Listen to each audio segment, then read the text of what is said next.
Hi everybody, welcome to the next lecture on video coding. Last time we already did some two-dimensional signal processing like low-pass filtering, and that's why today we want to go a little bit more into the theory of two-dimensional signal processing and basics. So let's start with linear time-invariant systems for discrete time signals. So again, we use boldface characters for matrices and vectors. So here's my definition. We have an input signal, boldface x, of n1 and n2. So n1 and n2 are the indices along the rows and columns of our image.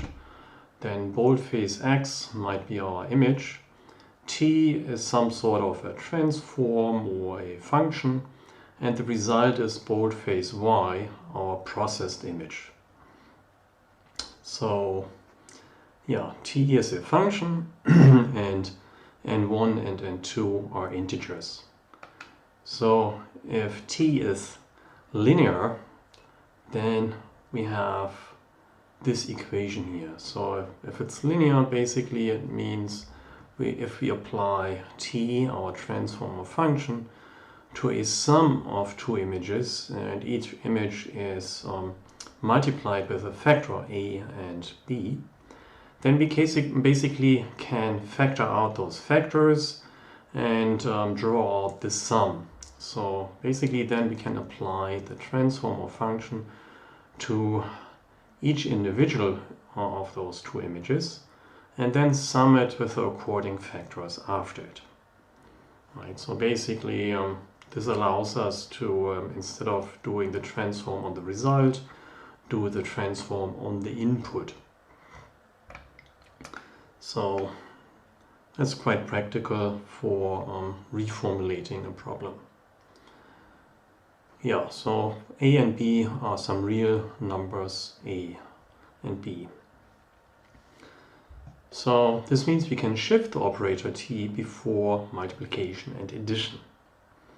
Right, bring it on one or the other side.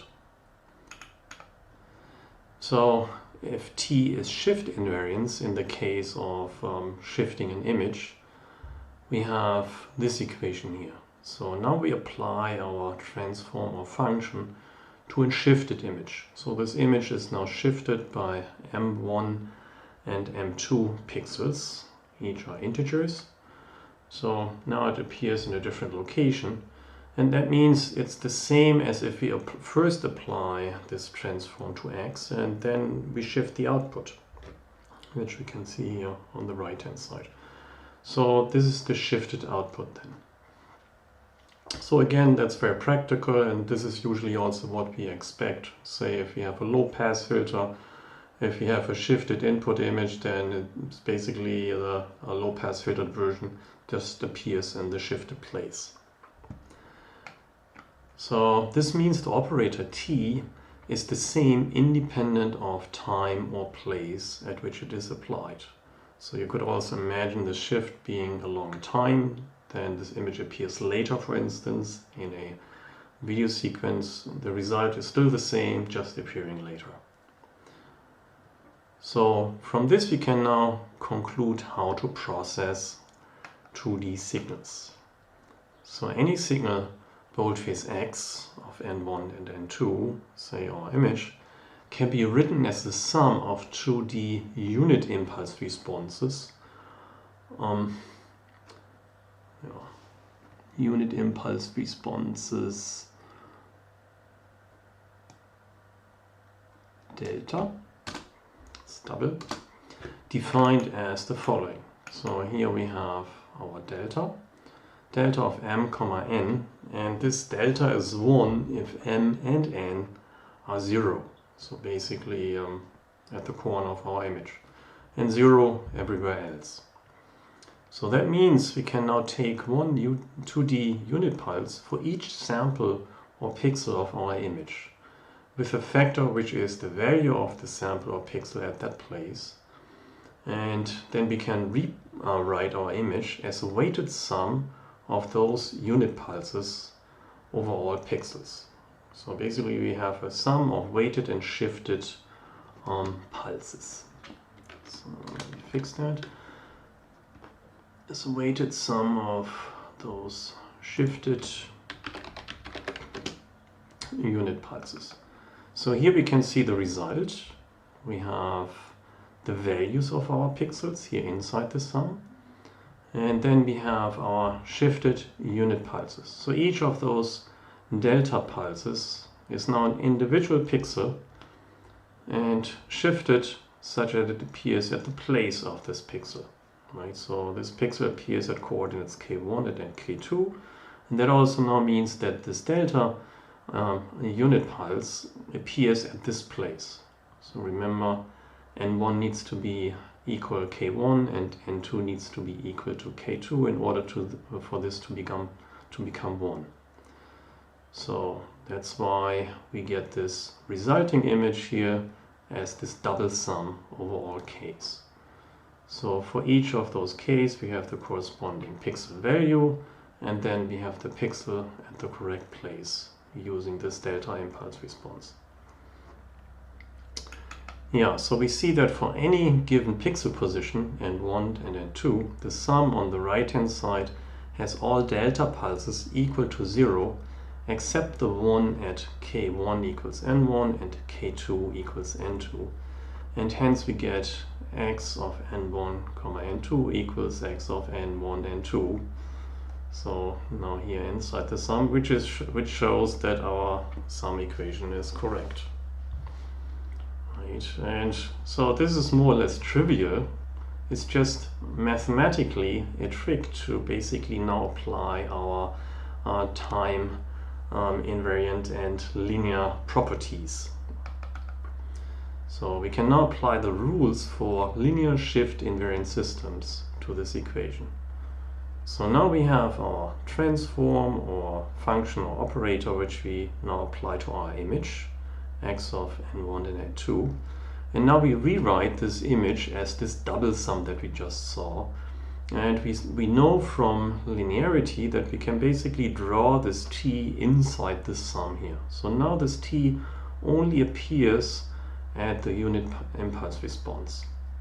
So we have now t of delta, and this delta is shifted to the place of our pixel.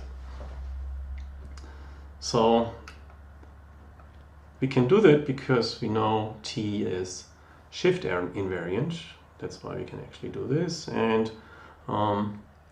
linear. That's why we can basically write the factor in front of the t. And because of this shift invariance, we can also simplify this part here, t of the shifted delta. So this is basically our two-dimensional convolution equation with this t of this shifted delta being the 2D impulse response of our linear system. So basically here we have the correspondingly shifted impulse response. So maybe I can add that. The shifted 2D impulse response of our linear system T. So basically this is the result that we already used for our low-pass filtering, and this is already what we know from one-dimensional systems and signals. So here we see that the convolution is a result of T being a linear shift invariant system. So yeah, basically if we know that we have a linear time invariant system like our low pass filter, then the result of our low pass filtering of our image must come from a convolution. That's what we learned from this equation here. Yeah, so this shows all we need to determine the output of T is the impulse response. Since we also have the shift invariance, the impulse response at location 0 is sufficient, which we call h of n1 and n2. So here, this is now our impulse response. Basically, our impulse response is our transform or function or operator of the unit pulse impulse response at location 0, 0. So in effect, this means we apply our system T or our filter to a black image with a single pixel of value 1, basically in the upper left hand corner. So its output is then this impulse response. Maybe I can add that at the upper left hand corner. If that is the position of 0, 0 and 1 equals 0 and n2 equals 0. Right. Let's make that an equation.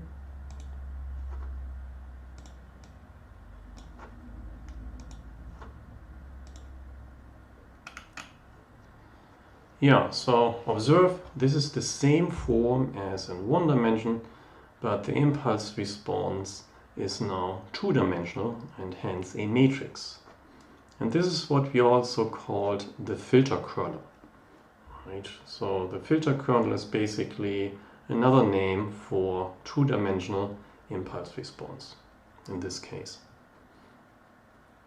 Yeah, observe, we have derived a two-dimensional convolution. It shows that each linear time-invariant system can be described by this convolution. So that's basically the main result here. So since we have a convolution, it makes sense to also take a look at two-dimensional z-transforms because they turn a convolution into a multiplication in the z-domain. So now let's take a look at the two-dimensional z-transform. This also basically looks like a one-dimensional z-transform, except that we apply it twice, along the rows and along the columns. And that's why we get two sums. Right? So you could think of the first sum here going over n1, so this goes along the columns, and then n2 goes along the rows of our image. And for each of those indices we have a z to the minus n. Right? We have z1 to the minus n1, and then we have a z2 to the minus n2. And that also means our z-transform has now two arguments, z1 and z2, each being a complex valued variable. So we have basically two complex planes.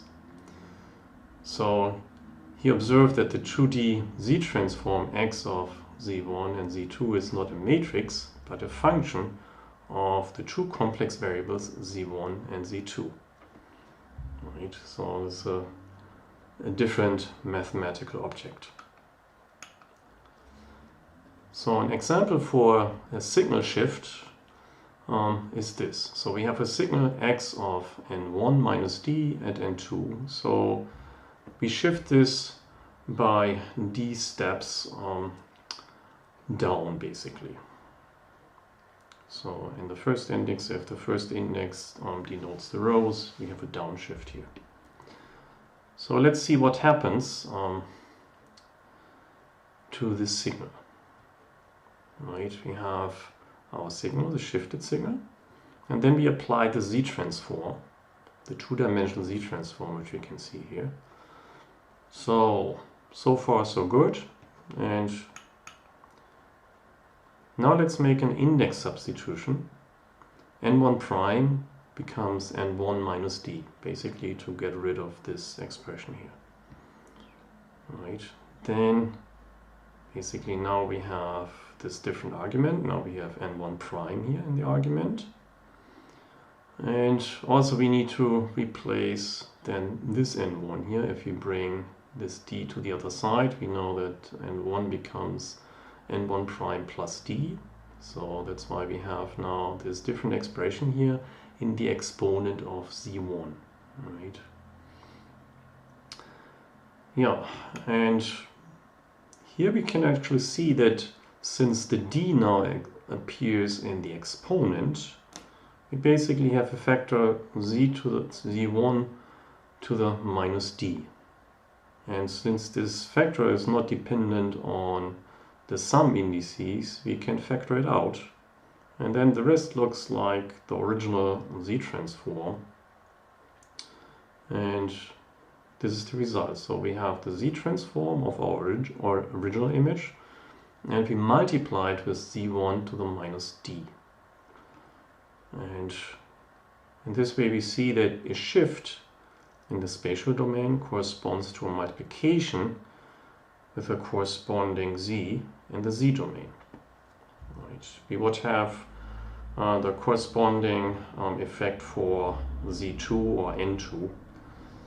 So for each direction we have this corresponding factor. Yeah, and again, this is something that we already know from 1 dimensions. Here we just have it for 2 dimensions. Yeah, for instance, here's a simple example. We have x of n1 and n2, and this might be an image which has a decaying brightness along the rows and the columns, and the decay factors a and b. A and b might be smaller than 1, magnitude smaller than 1, then it decays. So you can imagine we have a bright spot in the upper left hand corner, and then it decays down and to the right. Yeah, so we assume that they are either real or complex number. So if we have a and b complex numbers, then we have a complex valued image, which is, for instance, if we have a Fourier transform of an image or a DFT of an image, then we have an image of complex numbers. Yeah, so x is our image, real or complex valued, and then we can apply the corresponding Z transform. And here we can see it becomes quite simple because we have this simple form here with just the geometric sum. So again, we have this exponent n1 appearing for a, and then we have it appearing for z1. So we can put a and z1 together and have one exponent n1. And since n1 appears only in this first one, we have it outside the second one. The second sum goes over n2. And n2 only appears as the exponent of b and z2, so we can also put b and z2 together and have the second sum. So now we have two sums, two separate sums, instead of a double sum, so that's already a simplification. Right, so now we have two one-dimensional Z transforms here. Yeah, so using that this is a geometrical sum which has a closed form solution yields the final result. So we see again here geometric sum, and we know the closed form solution is this. So basically just writing the closed form solution of the two sums. And now we see we have basically two stability conditions, one for each of the two Z transform variables. So this is stable if magnitude Z1 is larger than 1 and magnitude Z2 is larger than 1 and magnitude A is less than 1 and magnitude B is also less than 1. If those are true, then we have a finite result. This is finite and we have a finite system. Yeah, so this is basically usually what we expect from a stable system, that magnitude A and B is less than 1. Then the poles are inside the unit circle and we have a stable system.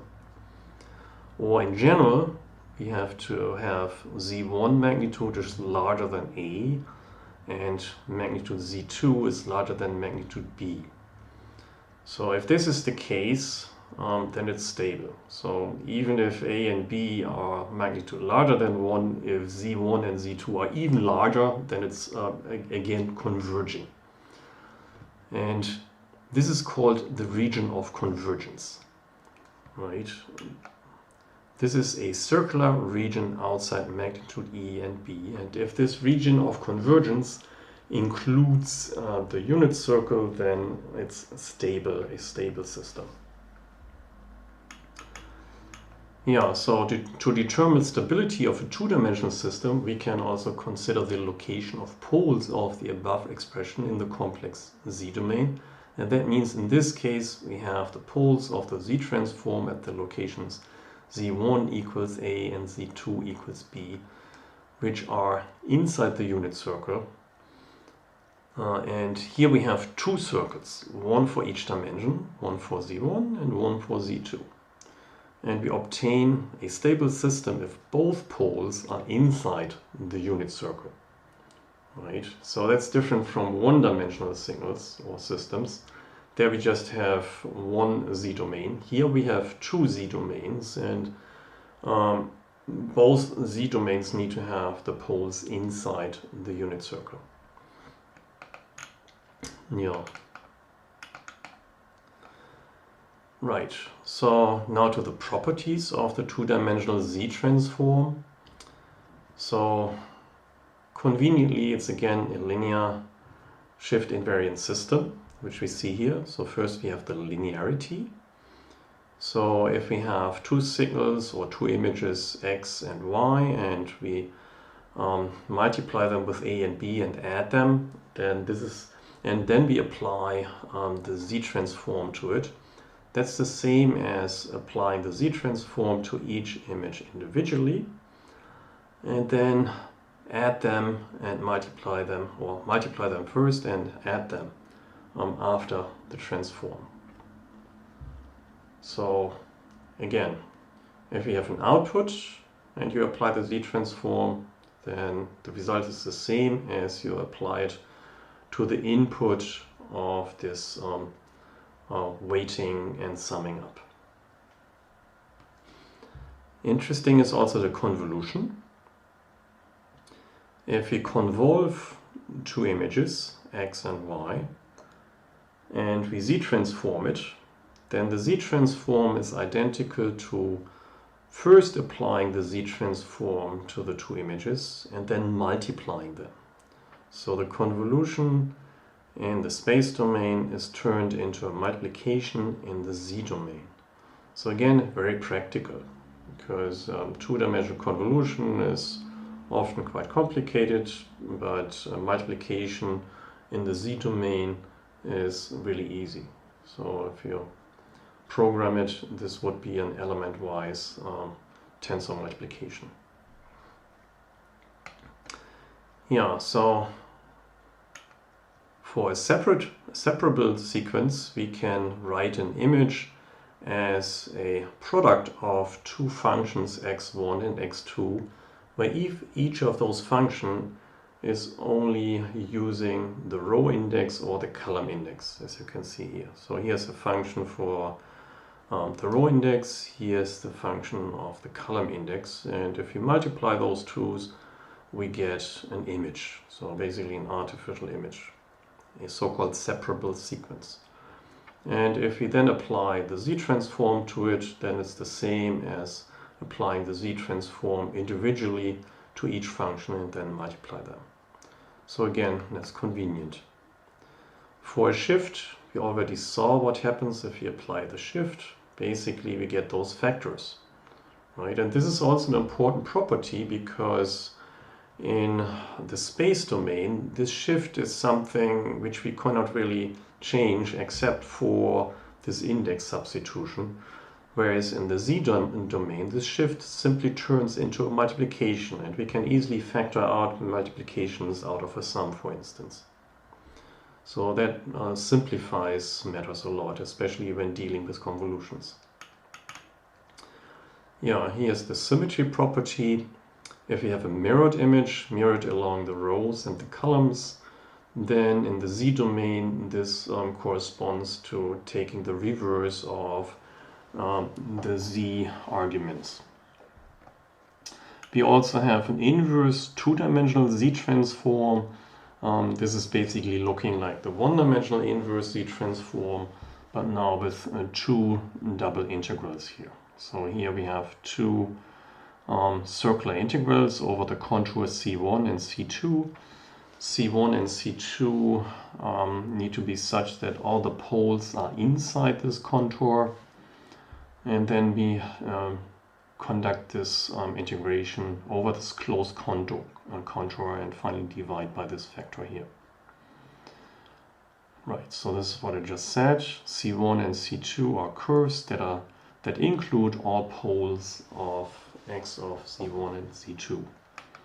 If the system is stable, all poles are within the unit circle, and C1 and C2 can be unit circles for dimension 1 and 2. This is then a special case which corresponds to the inverse discrete time Fourier transform. So for stable signals and system, this inverse formula turns into the inverse discrete time Fourier transform. So that also again shows the connection between the two. Yeah, more practical is to write the Z transform as a sum of low-order polynomial fractions. So in our little example, you already saw that we have basically a polynomial in the denominator. And this is what we usually will get. We get polynomials. So our transfer function here, x of z, for instance, is a fraction numerator polynomial and denominator polynomial. And we can rewrite this as some remainder and 0 of z as a low-order polynomial. And then we have this fraction n1 of z divided by a product of denominator polynomials, and these denominator polynomials can be such that they have low order. So if we admit complex valued coefficients, then these polynomials are first order, so they have just z to the minus 1. If we only allow real valued coefficients, then they can be second order, so the highest coefficient is z to the minus 2. Yeah, and since we have this product here, we can reformulate this fraction as a sum of fractions, as you can see here. So here the d's are still the same, but then we need to find different numerators, which basically result in the same expression. Yeah, and since we have low-order polynomials, say if we allow complex valued coefficients, first-order polynomials, then we know first-order polynomials correspond to this exponential functions in the space domain. So basically, each expression here is a different exponential function. So, and this basically tells us that we can also do the inverse Z transform by inspecting those fractional decompositions. Yeah. So we obtain the inverse transform by inspection of the fraction terms. For more on this, you can also read the book, one of our course books from J.S. Lim, Two-Dimensional Signal and Image Processing. Yeah, so each of the denominators usually corresponds to a pole of the Z transform, and hence we get a sum of fractions with simple poles in the denominator. And for simple poles, we know the corresponding function in the time or space domain. So here's a simple example. If you observe the following Z transform as one of the summands above, for instance, so here we see two of those fractions. Here's a product, and one is Z1 and the other has Z2. And we have different pole locations, A and B. And from our simple example, we know that this comes from this space domain signal, right? X of n1, n2 equals A to the n1 times B to the n2, right? So remember, this was this geometric sum, and those geometric sums had this closed form solution. So basically here I'm going backwards. I'm going from the result to the original space domain or image. Yeah, and basically, if we have more of those summands, basically we get the sum of several of those functions in the space domain. Yeah, so this can be done for all summands, and then the result added up accordingly. So if we know the poles in the Z domain, we know the exponential terms in the spatial domain. So again, just the inverse by inspection. So then we just need to find out the factors of those summands. Yeah, here's another example. After a partial fraction decomposition of our 2D Z transform, we obtain this formula here. Right, so here's our two-dimensional Z transform. Here's the first term containing Z1 and Z2. Here's the second term containing again Z1 and Z2 with different factors. Right, and now we can take a look at the pole positions. So we see when you look at this term here, the first term, we have a pole at position Z1 equals 0.5. So we can see it, if Z1 is 0.5, then we have 0.5 divided by 0.5 is 1, then we have 1 minus 1, and this becomes 0, and that means we have a pole here. Right, so this is Z1 equals 0.5, and then we have another pole in Z1 for the second summand here, the second term, and here the pole is at Z1 equals 0.7. Right, again at Z1 equals 0.7, this becomes goes to infinity. Similar for Z2, here we have the pole locations at 0.3 and 0.4, as you can see here. So that means the inverse Z transform is then simply those exponential functions. So 0.5 to the power of n1 times 0.3 to the power of n2 plus 0.7 to the power n1 plus 0.4 to the power of n2. So here we were just looking at the poles. Perhaps we would, in general, we would have some factors, but here it just turns out to be the correct answer. Yeah, so then let's take a look at two-dimensional filters, their analysis and examples. So we saw that down and upsampling creates spectral copies of our signal and aliasing artifacts, and that we can avoid them using a low-pass filter. This low-pass filter suppresses the high frequencies which appear towards the middle of our two-dimensional DFT of the image. And we keep the low frequencies which appear near the corners of the two-dimensional DFT. A convolution of our image with a filter kernel corresponds to a multiplication of the 2D DFT of the image with the 2D DFT of the filter kernel. So again, the convolution property, the DFT turns the convolution into a multiplication, or more precise, DFT turns a circular convolution in the space domain into a multiplication in the frequency domain. Yeah, hence ideally the 2D DFT of our filter kernel, or its 2D frequency response, should have values 1 near the corners and zeros towards the center. Right? This basically makes it a low-pass filter. Yeah, to see if this is the case, we take our rectangular filter kernel and analyze it. So here we have a Python example. We just take this filter kernel from our example, and this filter kernel now has simply 8x8 ones. Right, so this is our filter kernel, our impulse response. Very simple. I'm not saying that this is a good filter. Actually, we saw it's a pretty bad filter, but it's a simple example and it's a low pass. So that's the purpose, make it simple. So we now compute the 2D frequency response of this rectangular filter kernel to analyze it. So now we want to see how bad it is. Right. So again, we start in Python.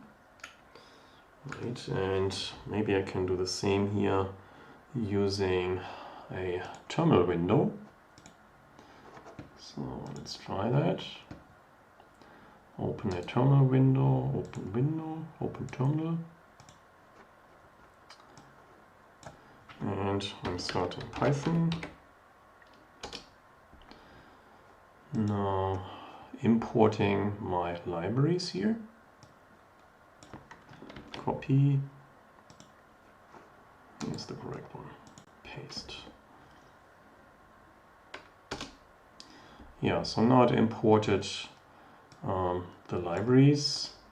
Here I'm now creating my two-dimensional impulse response. And we can take a look at it. Here we can see indeed 8x8 ones. And now we apply our two-dimensional FFT to it.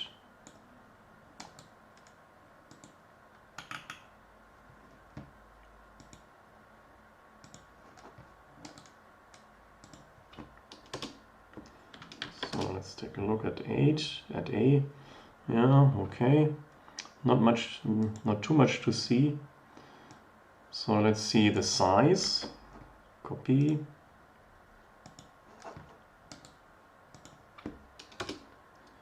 So we have 32 rows and 32 columns.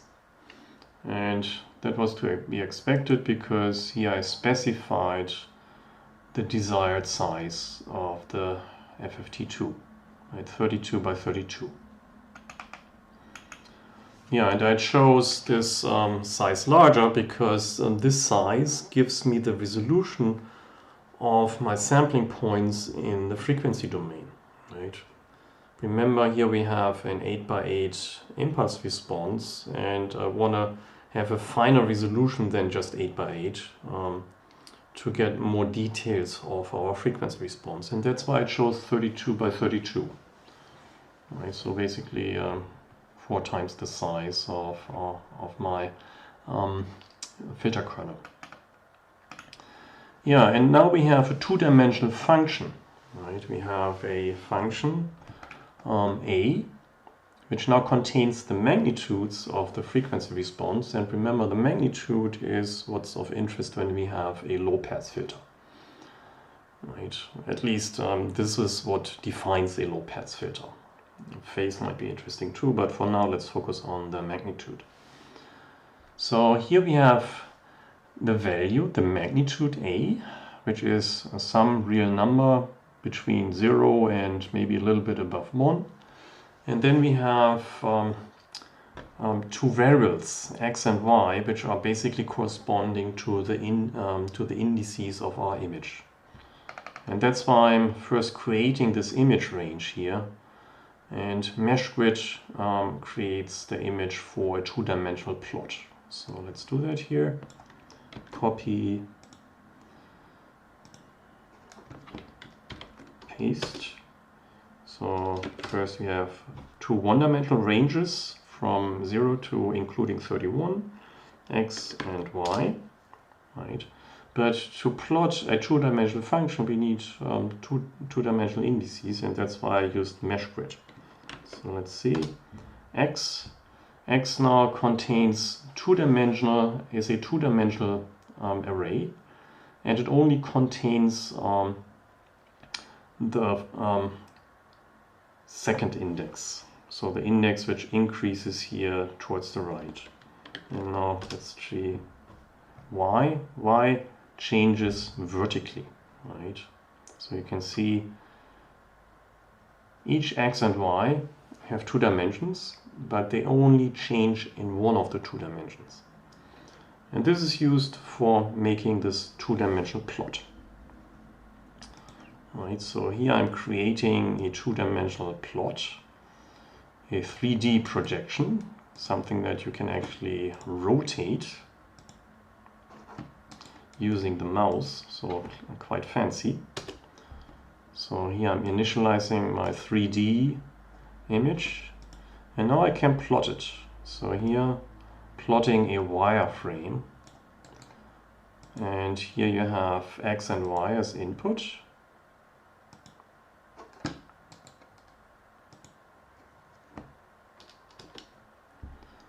You can see it. A is now my matrix I want to display, and x or y are each those two-dimensional index arrays which change only horizontally or only vertically. So A is basically applied to those. And then we set the labels here, the usual stuff, and a title. So that's easier to see what's going on. Here I set the title. And finally, I show it.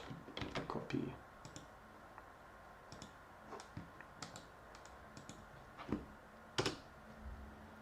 So indeed, so now you get our 2D frequency response, the magnitude, and here it's not logarithmic but just the value, right? And the funny thing is you can take the mouse, do the left click, left mouse button click, and then change the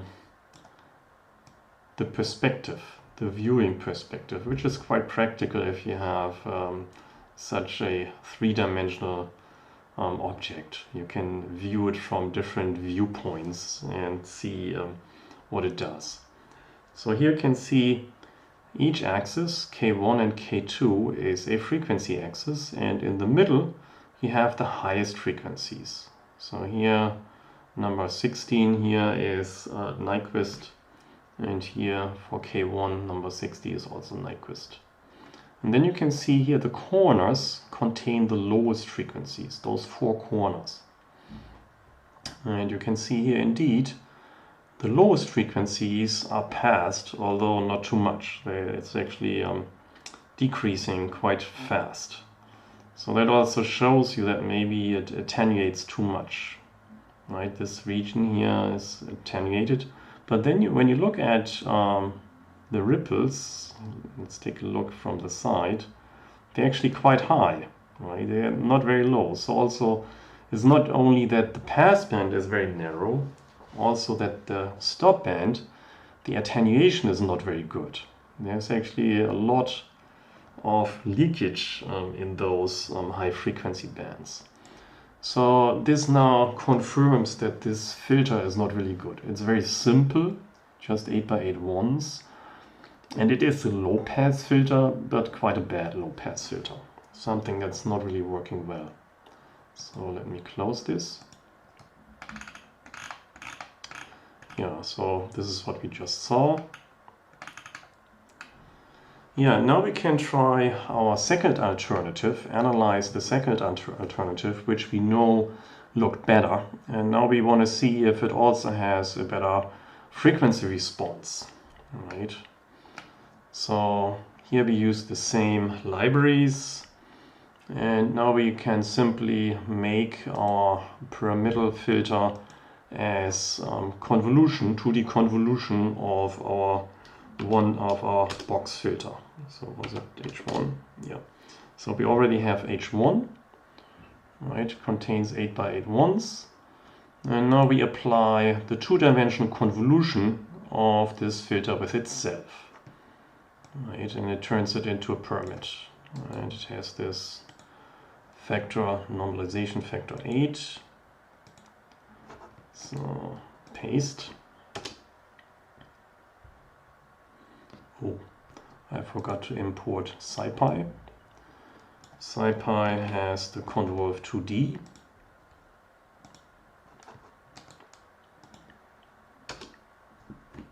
Okay, so again. So now this is H2. Yeah, so now you can see it contains values different from 1 and also not the same value all over the place, but changing values. It's not quite easy to see what exactly, but we are more interested now in the frequency response, which I now compute here in the next row. So here I'm applying the two-dimensional FFT now to H2 and using the same resolution in the frequency domain, 32 by 32 samples in the frequency domain. So let me paste it in here. Paste. So now A was done, and now I'm plotting it using the same sequence as before. So I just copy and paste it, again using my 3D plotting function. Oh yeah, the last command didn't quite end. I forgot the last part here.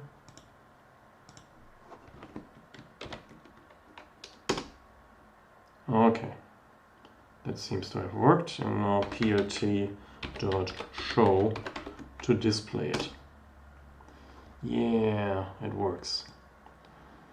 So remember, when we do the convolution in the space domain, this is a multiplication in the frequency domain.